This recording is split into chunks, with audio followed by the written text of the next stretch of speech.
Bienvenue dans cette vidéo sur la partie qui évoque le système solaire. Nous allons parler de la force de gravitation universelle. Cette force, elle a été très bien formalisée par Isaac Newton dans la deuxième moitié du XVIIe siècle. Donc beaucoup des idées que nous allons reprendre dans cette vidéo datent de cette époque. Donc que dit la loi de la gravitation universelle? Elle dit que entre deux corps qui ont une masse, donc ici A de masse m1 et B de masse mb, séparés par une distance d, en tout cas leurs centres sont séparés par une distance d, eh bien elle dit que les deux corps s'attirent aussi fort l'un l'autre. C'est-à-dire que A, il tire B à lui aussi fort que B attire A à lui. Ces deux forces ont la même intensité. Ça peut paraître étonnant, mais c'est le cas. On reviendra plus tard sur cette idée dans la vidéo. Si je vais représenter ces forces, je vais les représenter en m'aidant d'un segment qui va relier CA et CB. Et si je veux représenter la force qu'exerce A sur B, mais je vais partir du centre de B et faire un vecteur qui se dirige vers A.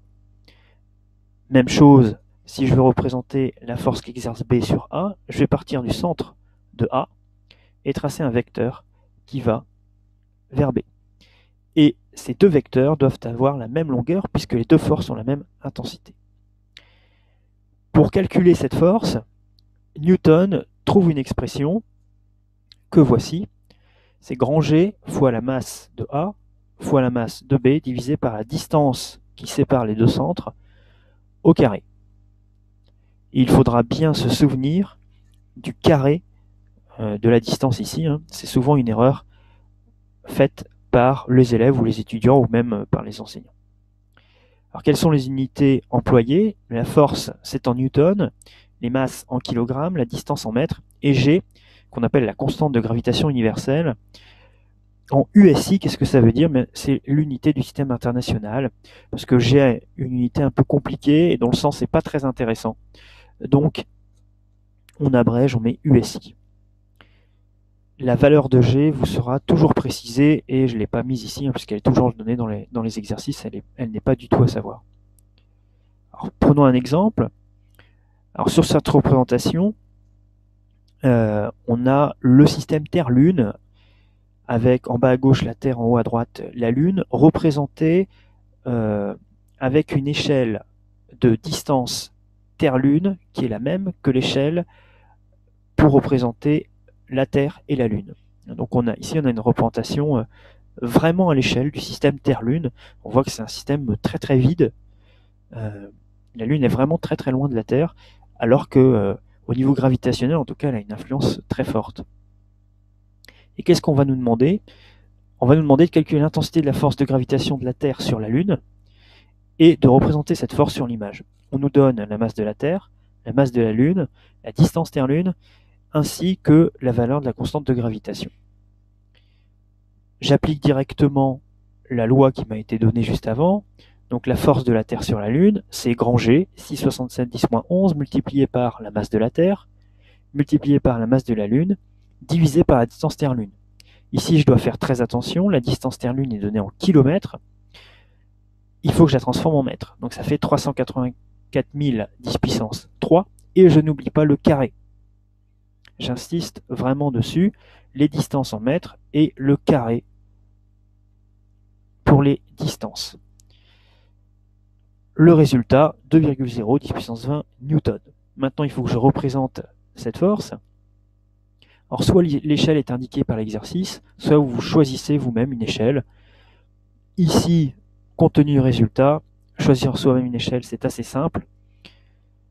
On va choisir 10 puissance 20 newton équivaut à un vecteur de 1 cm de long.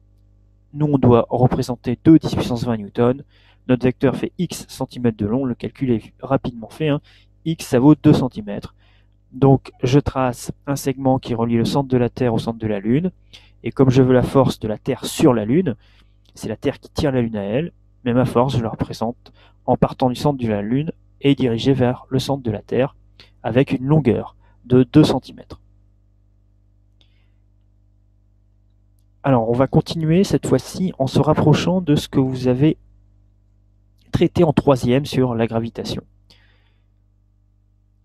Pour ça, on va partir de la force de gravitation qui s'exerce sur, ici, une golfeuse qui joue à la surface de la Terre. J'ai représenté le centre CG de la golfeuse, le centre CA de la Terre. Ces deux centres sont séparés par le rayon de la Terre, qui vaut à peu près 6400 km. Et calculons donc la force qu'exerce la Terre sur la golfeuse, la force gravitationnelle. Donc, même calcul que précédemment, 6,67 10-11 multiplié par la masse de la Terre, 5,97 10 puissance 24. Ici, j'ai été plus précis sur la masse de la Terre que dans l'exercice précédent. Multiplié par le poids de la golfeuse, j'ai mis une golfeuse de 60 kg, divisé par la distance entre les deux centres CG et CA.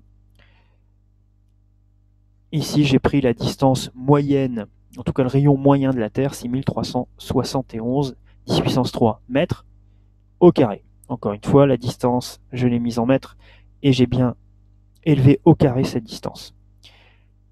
Le résultat, 589 newtons. Ensuite, on représente cette force, on choisit une échelle. Ici, 1 cm pour 250 newtons, ce qui va donner un vecteur de 2,4 cm de long. Je vous laisse refaire le calcul. Ce vecteur, il part du centre de la golfeuse, il est dirigé vers le centre de la Terre. Maintenant, on fait un rappel sur les connaissances de troisième. En troisième, on vous aurait demandé de calculer par exemple le poids de la golfeuse. Je vous rappelle que P égale mg, avec P en newton, m en kilogramme, g l'intensité de la pesanteur, qui vaut 9,81 newton par kilogramme. Alors cette valeur, je l'ai écrite ici en rouge, elle n'est pas à savoir. L'unité est à savoir, mais pas la valeur, elle vous sera toujours précisée dans les exercices. Donc je fais le calcul, P fait 589 newtons. Le poids, c'est la même chose que la force d'attraction gravitationnelle. Le poids résulte de l'attraction gravitationnelle. Et donc je vais avoir deux vecteurs qui font ici la même norme, la même longueur.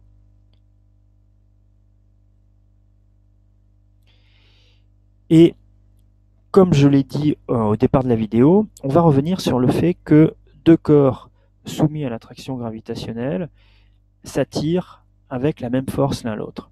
Je vais prendre l'exemple ici de la golfeuse qui cette fois-ci étant très sportive fait du saut en parachute. Donc c'est la parachutiste cette fois-ci. Et tout le monde est d'accord pour dire que ce sont les parachutistes qui tombent vers la Terre et pas la Terre qui monte à eux. Pourtant, ce qu'affirme la loi de la gravitation universelle, c'est que la Terre attire autant la parachutiste à elle que la parachutiste attire la Terre à elle. Alors comment ça se fait que ce soit la parachutiste qui tombe?